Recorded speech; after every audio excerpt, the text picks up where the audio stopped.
Perkenalkan, nama saya Indah Indriani dan rekan saya. Perkenalkan, nama saya Yula Marhetasari dari Prodi Pendidikan Guru Sekolah Dasar.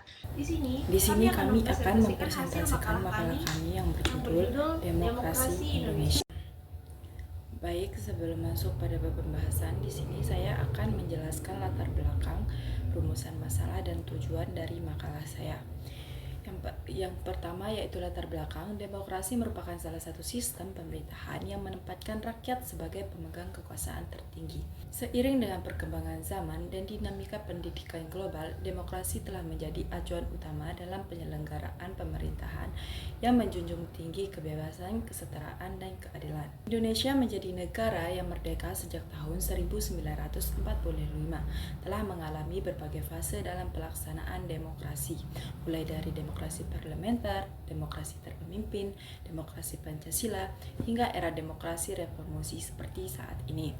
Pelaksanaan demokrasi di Indonesia tidaklah sederhana. Ia tumbuh dalam konteks sosial, politik, dan budaya yang kompleks. Meskipun secara konstitusional Indonesia adalah negara demokratis, dalam praktiknya demokrasi dihadapkan pada berbagai tantangan seperti korupsi, politik uang, polarisasi politik, pembatasan kebebasan sipil, serta rendahnya partisipasi kritis masyarakat. Selain itu, pengaruh teknologi informasi dan media sosial juga mempengaruhi cara masyarakat berpartisipasi dalam kehidupan demokratis, baik secara positif maupun negatif. Sebagai generasi muda dan negara yang bertanggung jawab, penting bagi kita untuk memahami bagaimana sistem demokrasi bekerja, nilai-nilai yang melandasinya, serta tantangan yang dihadapinya dalam mewujudkan demokrasi yang sehat dan berkualitas di Indonesia. Pada rumusan masalahnya, kita membahas 5. Yang pertama yaitu apa yang dimaksud dengan demokrasi dan bagaimana konsep dasarnya. Yang kedua, apa saja nilai dan prinsip utama dalam demokrasi Indonesia. Yang ketiga, bagaimana perjalanan demokrasi Indonesia dari masa ke masa. Yang keempat, apa saja tantangan demokrasi Indonesia di era modern ini. Yang kelima, bagaimana peran masyarakat dalam memperkuat sistem demokrasi di Indonesia. Nah, adapun tujuan dari penulisan makalah ini, yang pertama untuk memahami konsep demokrasi secara umum dalam konteks Indonesia. Yang kedua, untuk mengidentifikasi nilai-nilai dan prinsip-prinsip yang mendasari demokrasi Indonesia. Nah, yang ketiga, untuk menjelaskan sejarah perkembangan demokrasi di Indonesia dari masa ke masa. Selanjutnya, untuk menganalisis tantangan-tantangan utama dalam pelaksanaan demokrasi di Indonesia saat ini. Yang terakhir yaitu untuk mendorong peran aktif masyarakat, khususnya generasi muda, dalam menjaga dan memperkuat demokrasi Indonesia. Nah, di sini kita masuk pada bab 2 yaitu pembahasan. Yang pertama, saya akan membahas tentang konsep dasar demokrasi. Selanjutnya akan dijelaskan oleh rekan saya, yaitu Yula Marhetasari. Konsep dasar demokrasi. Secara etimologis, kata demokrasi berasal dari bahasa Yunani, yaitu demos yang berarti rakyat dan kratos yang berarti kekuasaan dan pemerintahan. Dengan demikian, demokrasi diartikan sebagai pemerintahan dari rakyat, oleh rakyat, dan untuk rakyat. Demokrasi menekankan pada partisipasi aktif rakyat dalam proses pengembangan keputusan, baik secara langsung maupun melalui wakil-wakil yang dipilih.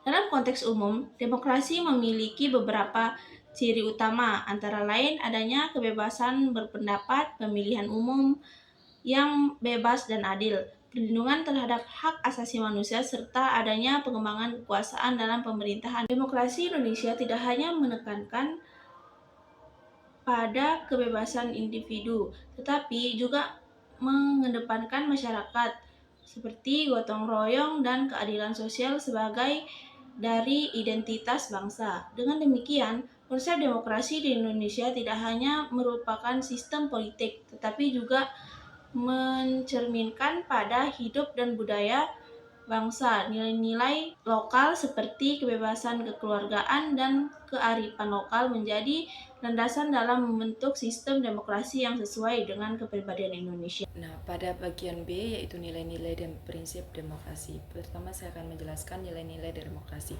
Nilai-nilai demokrasi mencerminkan semangat kehidupan berbangsa dan menjunjung tinggi hak dan kewajiban warga negara. Beberapa nilai utama dalam demokrasi antara lain yaitu kebebasan, persamaan, keadilan sosial, musyawarah untuk mufakat, dan gotong royong. Selanjutnya yaitu prinsip-prinsip demokrasi. Demokrasi adalah pedoman normatif yang mengarahkan proses demokrasi agar berjalan secara sehat dan etika. Prinsip-prinsip demokrasi meliputi kedaulatan rakyat, pemerintahan berdasarkan konstitusi, pembagian kekuasaan, dan yang terakhir penegakan hukum dan hak asasi manusia. Jenis-jenis demokrasi. 1. Demokrasi langsung. 2. Demokrasi tidak langsung atau perwakilan. 3. Demokrasi konstitusional. 4. Demokrasi parlementer. 5. Demokrasi presidensial. 6. Demokrasi liberal. 7. Demokrasi rakyat. 8. Demokrasi parlementer 1950 sampai 1959. 9. Demokrasi terpimpin. 10. Demokrasi Pancasila. 11. Demokrasi reformasi. Dan yang terakhir, tantangan pelaksanaan demokrasi saat ini. Nah, selanjutnya yaitu pelaksanaan demokrasi di Indonesia. Pelaksanaan demokrasi di Indonesia mengalami perkembangan yang panjang dan dinamis seiring dengan perubahan sistem pemerintahan dari masa ke masa. Secara umum, pelaksanaan demokrasi di Indonesia dapat dibagi ke dalam beberapa periode penting. Yang pertama yaitu demokrasi parlementer, selanjutnya yaitu demokrasi terpemimpin, demokrasi Pancasila, demokrasi reformasi. Selanjutnya yaitu tantangan demokrasi Indonesia saat ini. Adapun tantangan demokrasi Indonesia saat ini, pemilu dan erosi kualitas demokrasi, kebebasan sipil yang terbatas,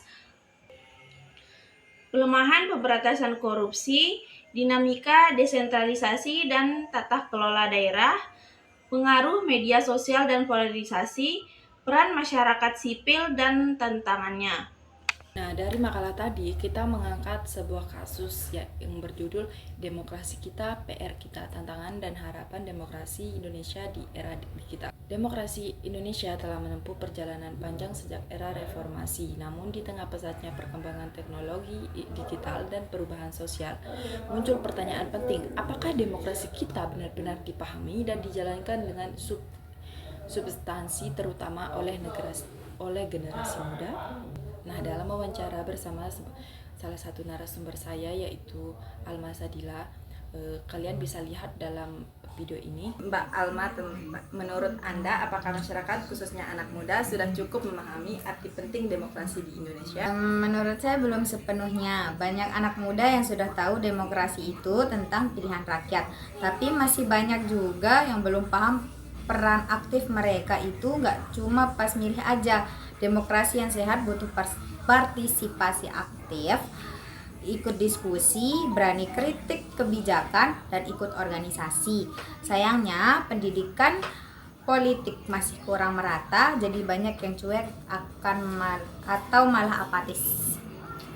Nah, sekarang bagaimana pendapat Anda tentang maraknya politik uang dan hoaks dalam pemilu? Apakah pengaruhnya terhadap kualitas demokrasi? Politik uang dan hoaks itu dua racun demokrasi. Kalau pemilu dicemari politik uang, suara rakyat bisa dibeli. Artinya yang menang bukan yang layak, tapi yang punya modal. Hoaks juga bikin masyarakat terbelah dan gak bisa ambil keputusan rasional. Akhirnya kualitas pemimpin yang terpilih menurun dan kepercayaan terhadap demokrasi makin luntur. Nah, pada jawaban pertama dalam wawancara tersebut menunjukkan bahwa demokrasi bukan hanya soal datang ke TPS saat pemilu. Lebih dari itu, demokrasi hidup ketika masyarakat aktif menyuarakan pendapat, membangun diskusi publik, hingga mendorong perubahan lewat kanal-kanal yang legal dan konstruktif.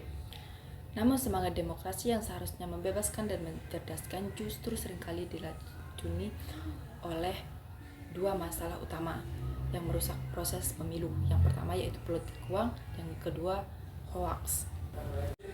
Nah, sedangkan dari jawaban yang kedua yaitu kita bisa menyimpulkan bahwa demokrasi yang sehat bukan hanya soal prosedur seperti kampanye dan pencoblosan, tetapi juga tentang proses yang adil dan cerdas. Masyarakat harus bisa memilih berdasarkan informasi yang benar, bukan karena uang atau propaganda menyesatkan. Nah, lalu siapa yang membantu memperkuat pemahaman politik masyarakat? Salah satu aktor penting dalam organisasi masyarakat sipil, namun peran mereka seringkali belum maksimal karena keterbatasan ruang gerak. Ini saya akan menyimpulkan hasil wawancara dengan narasumber kedua yaitu Kak Alwi. Kita mendapat dua jawaban yang sangat mendukung yang bisa kita lihat di video selanjutnya. Baik, di sini saya akan menanyakan tentang demokrasi. Apakah organisasi masyarakat sipil seharusnya diberi ruang lebih besar untuk berkontribusi dalam pendidikan politik? Yang saya ketahui dalam organisasi masyarakat sipil yaitu bisa jadi jembatan antara rakyat dan pemerintah. Mereka biasanya lebih dekat dengan masyarakat akar rumput. Tapi sayangnya ruangan gerak mereka kadang dibatasi atau malah distigma. Padahal kalau diberi dukungan, mereka bisa bantu edukasi politik yang lebih membumi, netral dan kritis. Apa solusi yang bisa dilakukan untuk meningkatkan partisipasi kritis masyarakat dalam pemilu, bukan hanya datang ke TPS? Salah satunya lewat literasi politik yang berkelanjutan. Agak cukup kalau cuma edukasi menjelang pemilu. Harus ada pembelajaran politik di sekolah, komunitas, bahkan lewat konten digital. Terus instrumennya juga harus transparan dan inklusif. Kalau rakyat merasa suaranya dihargai dan perubahan itu nyata, mereka akan lebih semangat terlibat. Nah, pada jawaban pertanyaan dari narasumber kemarin menunjukkan bahwa upaya memperkuat demokrasi tidak bisa hanya dilakukan oleh negara. Perlu ada sinergi antara pemerintah, masyarakat sipil, dan warga itu sendiri. Dan tentu saja kunci dari semua itu adalah bagaimana kita meningkatkan partisipasi kritis, terutama di luar momen pemilu. Dari tanggapan tadi, kita bisa menyimpulkan bahwa demokrasi bukan hanya ritual 5 tahun, tapi proses hidup yang harus dirawat setiap hari. Dari ruang kelas ke media sosial hingga ruang-ruang komunitas, semua bisa menjadi arena pendidikan politik. Dari kasus demokrasi di era digital, solusi yang bisa ditawarkan yang pertama meningkatkan literasi politik anak muda, yaitu integrasikan pendidikan politik dalam kurikulum sekolah atau kampus. Adakan kelas atau workshop politik partisipatif di komunitas dan organisasi mahasiswa. Gunakan media sosial sebagai alat edukasi yang menyenangkan seperti infografik, konten video, podcast, atau diskusi live. Menangkal politik uang dan hoaks. Perkuat pengawasan pemilu oleh lembaga independen dan masyarakat sipil. Untuk tim relawan anti hoaks di tingkat lokal dan kampus. Edukasi publik saat bahaya politik uang dan pentingnya memilih berdasarkan rekam jejak, bukan iming-iming uang. Menumbuhkan partisipasi politik yang berkelanjutan. Masalahnya, partisipasi masyarakat hanya aktif saat pemilu, lalu fase setelahnya. Solusi yang dapat kita lakukan adalah bentuk forum warga atau komunitas diskusi yang rutin membahas isu lokal dan nasional, menciptakan platform digital untuk warga menyampaikan aspirasi atau kritik kebijakan secara langsung, mendorong partisipasi dalam musrembang, forum RT atau RW, dan ruang aspirasi publik lainnya. Nah, itu saja solusi yang dapat ditawarkan. Jadi, demokrasi tidak akan tumbuh sehat hanya dengan kotak suara dan kampanye. Ia tumbuh lewat kebiasaan-kebiasaan kecil seperti berdiskusi, peduli, belajar, mengkritik dengan etika, dan terus berharap bahwa suara rakyat bisa mengubah arah bangsa.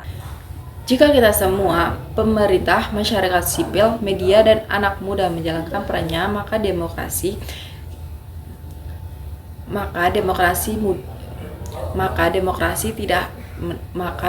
kita tidak hanya akan hidup tapi juga bermakna dan membumi. Sekian dari kami.